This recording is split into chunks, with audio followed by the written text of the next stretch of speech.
Hi there. Today we're going to have a little bit of fun by taking the cover off a Xerox Colorqube 8570, which would be the same as an 8580. Reason for this is basically to get at the guts. Now this exact unit has a bad drum, which is why I've already taken off the back cover, taken out the memory, all kinds of fun stuff like that. I'll be piecing this one off and selling it the power supply separately and things like that. But before we do that, I want to take off the cover, show you how to take off the ink stops in the ink tray, which will allow you to more easily add ink, especially the remanufactured ink that I sell.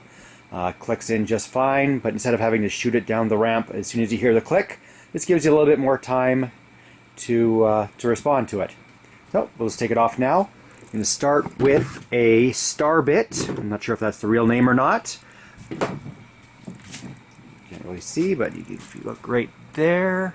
Xerox was kind of nice on this one. They gave you both an internal screw, and you can also use a standard socket head. I just prefer the star bits.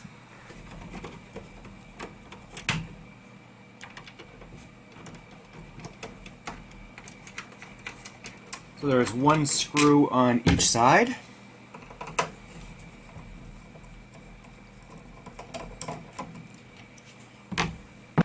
You won't be able to get it off right away because the B tray will be in the way. That just gets lifted up. And the front housing has to come off.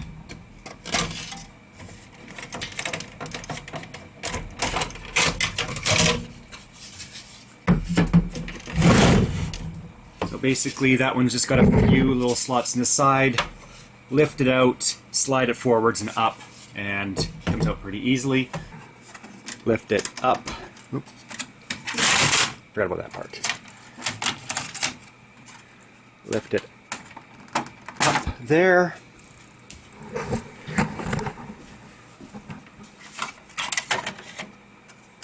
And there. And then each side comes off pretty easily.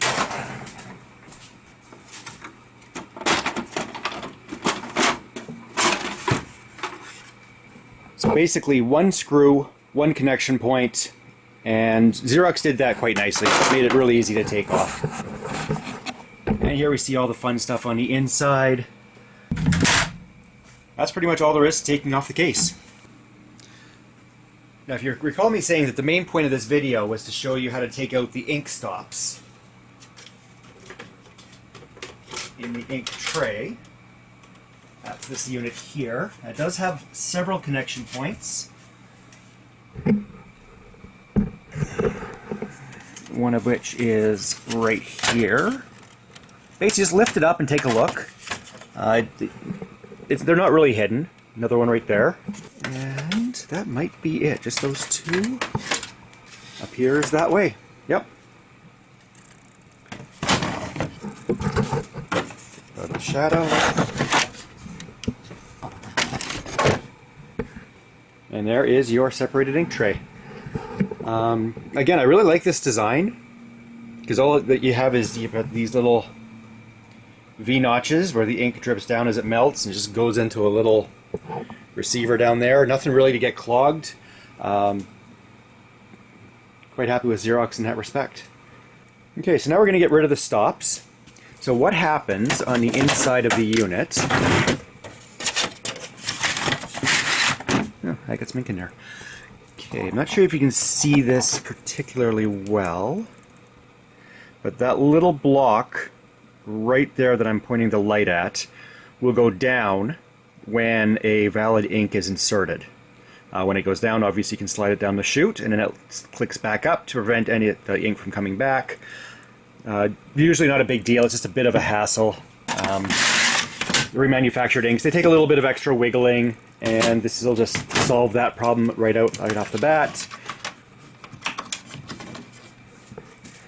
So for this one you will definitely need a star bit. And this one is a T10. The outside ones use a T20.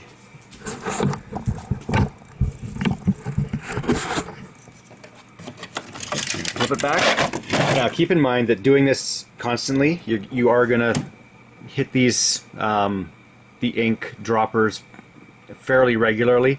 So probably do it on a softer surface and things like just be a bit more careful than I'm being.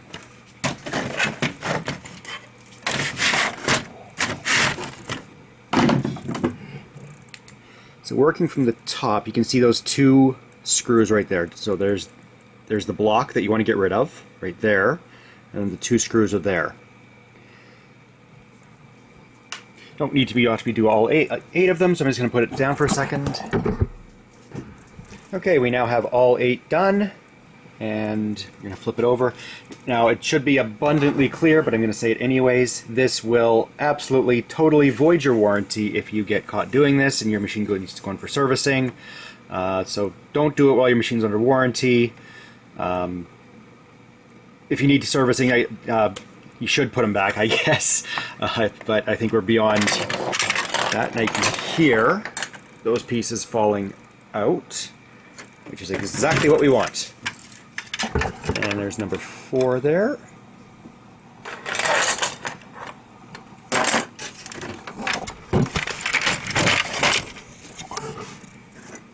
And these are your ink stops. So what happens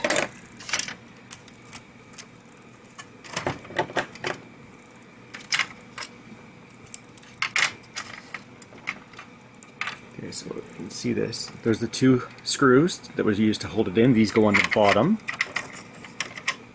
There is a spring that pops up. You don't need that anymore because that's for the ink stop. It will usually stick to these, I don't even know what you'd call them. You call them springy things because they have big springs on them. You can catch the small springs. But yeah, you should definitely get rid of them before they fall into something and cause you more grief than they're worth. Okay. So what would happen before is the click that you heard was actually this thing clicking back. And when it clicked back, the spring would push the ink stop down, and then that would click back into place. So basically, what'll happen now is it'll still click back. It'll still click back into play. That noise might sound familiar to you. All the clicking will still happen. The machine will register that there's still a legitimate ink in there. It just won't have the stop. So it'll make your life a little bit quicker. Make sure that you align these up. They should only fit because of the cable length in the right spots. The trickiest part of this whole process is screwing them back on, because obviously you have to screw them from the other side. You don't want these sitting loose. You do want to reattach them, so it takes a few extra seconds to just do it. So the easiest way to do this is probably just to hold it from the bottom, because that'll hold the whatever they are is in place. And using a handy magnetic screwdriver,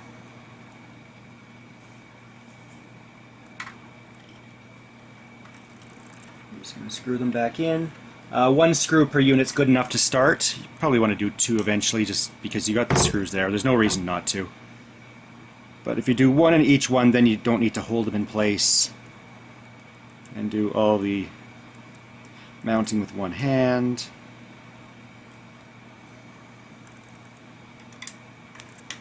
Okay, so that wasn't exactly rocket science, just 2 screws per unit. As you can see, the ink stopper is gone. Makes it far easier to take out the inks when you don't have anything in the way. More importantly, it makes it easier to put them in when there's nothing stopping it from clicking in and unclicking right away.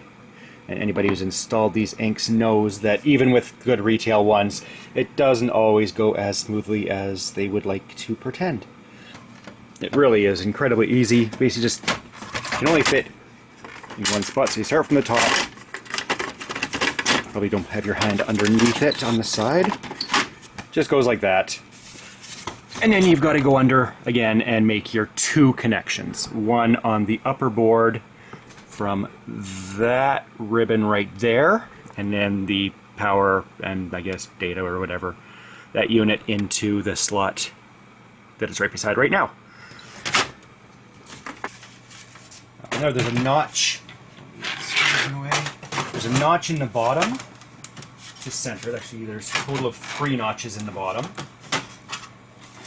Lift up tray B.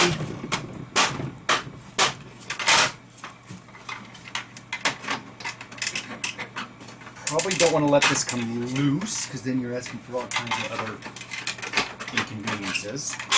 So make sure tray B stays in its slots. 3 little slots in the bottom. Make sure tray B is locked in place.